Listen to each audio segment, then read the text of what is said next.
Hello दोस्तों, स्वागत है आपका एसएससी एग्जाम अड्डा में। चलिए आज बात करते हैं मैकेनिक्स की। मैकेनिक्स में भी जो दिए हुए हैं ये सारे इंपॉर्टेंट और रिपीटेड क्वेश्चन हैं। मैक्सिमम रिपीटेड हैं, बाकी पीछे की एग्जाम में आए हुए क्वेश्चन हैं जिनको वन लाइनर फॉर्मेट में कन्वर्ट किया हुआ है। तो शुरुआत करते हैं पहले क्वेश्चन से। कार्य का मात्रक है, कार्य का मात्रक क्या है? जूल है। प्रकाश वर्ष की इसकी इकाई है दूरी की। पदार्थ की मात्रा की इकाई क्या है? मोल, जो कि एसआई इकाई भी है मोल। पारसेक क्या है? दूरी की इकाई है। ल्यूमेन किसका मात्रक है? ज्योति फ्लक्स का। ल्यूमेन किसका मात्रक है? ज्योति फ्लक्स का। क्यूरी किसकी इकाई है? रेडियो एक्टिव धर्मिता की। पास्कल किसकी इकाई है? दाब की। कैंडेला किसका मात्रक है? ज्योति तीव्रता का। हर्ट्ज क्या नापने की यूनिट है? तरंगों की आवर्ती नापते हैं हर्ट्ज में। विद्युत मात्रा की इकाई क्या है? एम्पियर है। एसआई पद्धति में लेंस की शक्ति की इकाई क्या है? डायोप्टर है। डायोप्टर पूछ लिया जाता है कि डायोप्टर एसआई यूनिट है या क्या है, तो वो एसआई यूनिट है क्या? किसकी? लेंस की शक्ति की। अब डेसिबल में क्या नापते हैं? वातावरण में ध्वनि नापते हैं। यंग प्रत्यास्थता गुणांक का एसआई मात्रक क्या है? न्यूटन पर मीटर स्क्वायर है। वे भौतिक राशियां जिनका समान विमीय सूत्र है वो कौन कौन सी हैं? वो है कार्य एवं ऊर्जा, इन दोनों का समान विमीय सूत्र होता है। भार एवं बल है, इनका भी समान सूत्र होता है विमीय। आवेग और संवेग है, इनका भी समान विमीय सूत्र होता है। अब बात करते हैं 15 की। 15 में क्या है? एक खगोलीय इकाई। खगोलीय इकाई क्या होती है? Astronomical unit. अब ये किससे संबंधित है? ये सूर्य एवं पृथ्वी के बीच की दूरी से संबंधित है। अब बात करते हैं विकृति। विकृति स्ट्रेन। स्ट्रेन क्या है? ये एक अविमीय राशि है। अविमीय क्यों है? क्योंकि स्ट्रेन बराबर क्या होता है? चेंज इन लेंथ अपॉन में ओरिजिनल लेंथ। तो दोनों की लेंथ की इकाई क्या हो गई? सेम हो गई, मीटर मीटर। तो दोनों कट जाती हैं तो कोई भी विमा नहीं बनती है। ठीक है, इनकी कोई अविमीय राशि होती है। सदिश राशि क्या है? संवेग, वेग, कोणीय वेग, ये क्या है? सदिश राशियां हैं। त्वरण ज्ञात करने का सही सूत्र क्या है? A बराबर V minus you by T. V क्या है? Final velocity. U क्या है? Initial velocity. और T क्या है? टाइम। ठीक है, यदि किसी चलती हुई वस्तु के वेग को दोगुना कर दिया जाए तो उसमें क्या गतिज ऊर्जा में क्या फर्क पड़ेगा? उसकी गतिज ऊर्जा 4 गुना हो जाती है। क्यों? क्योंकि गतिज ऊर्जा का फॉर्मूला क्या होता है? 1/2 mv स्क्वायर होता है। और V को 2V रखेंगे, दुगुना रखेंगे तो वो क्या हो जाएगी? 4v स्क्वायर हो जाएगी। 4v स्क्वायर हो गई तो क्या हो जाएगा? 4 इंटू 1/2 1/2 mv स्क्वायर हो जाएगा। तो ये क्या हो गया? 4 गुना हो गया ना, गतिज ऊर्जा 4 गुना हो जाती है। अब बल की परिभाषा आती है कहाँ से? न्यूटन के गति के पहले नियम से। रॉकेट है, ये किस सिद्धांत पे कार्य करता है? ये न्यूटन के तृतीय नियम के सिद्धांत पे कार्य करता है। अब बात करते हैं 22 पॉइंट की।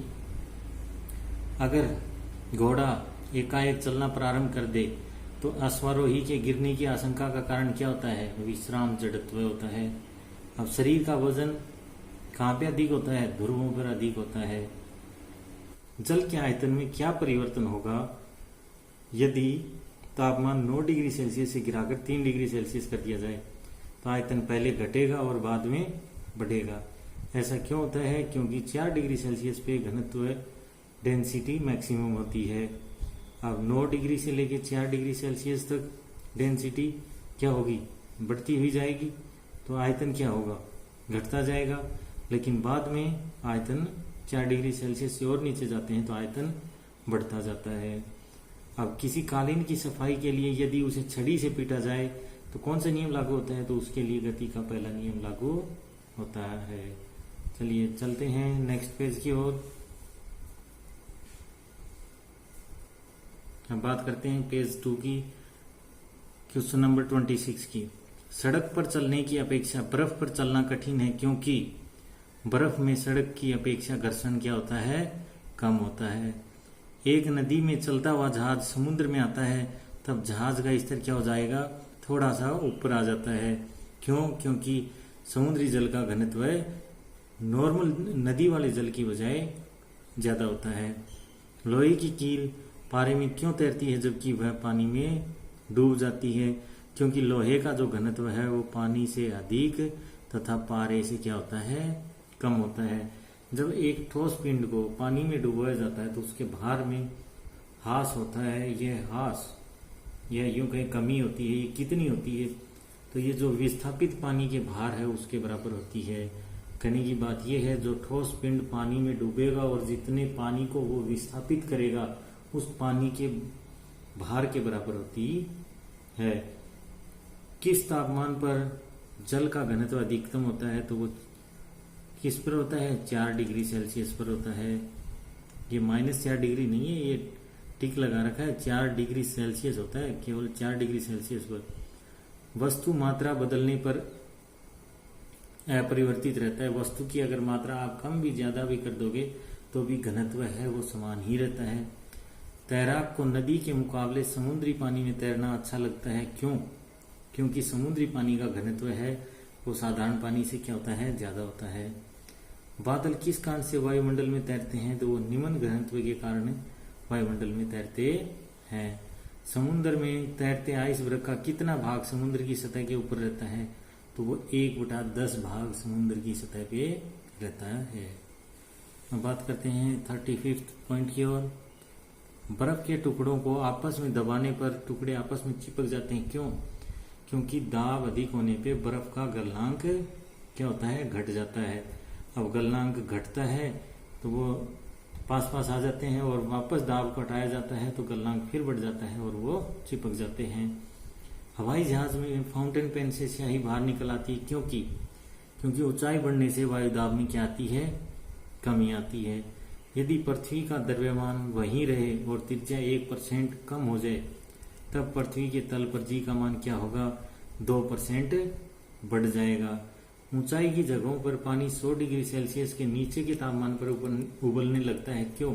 क्योंकि वायुमंडलीय दाब कम हो जाता है और जो उसका वाटर का बॉइलिंग पॉइंट है वो क्या होता है? नीचे आ जाता है। अब चलते हैं 39 पॉइंट की ओर। 39 पॉइंट में क्या है? साबुन के बुलबुले के अंदर का दाब वायुमंडलीय दाब से अधिक होता है तभी वो लाई कर पाता है, अदरवाइज वो डिस्ट्रॉय हो जाए। अब बात करते हैं 14 पॉइंट की कि हम दलदली सड़कों पर क्यों फिसलते हैं?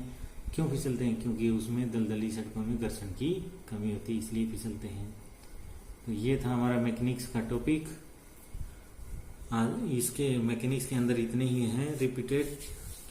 आप आगे की वीडियो के लिए चैनल को सब्सक्राइब करिए और वीडियो लाइक करिए। चलिए, थैंक यू।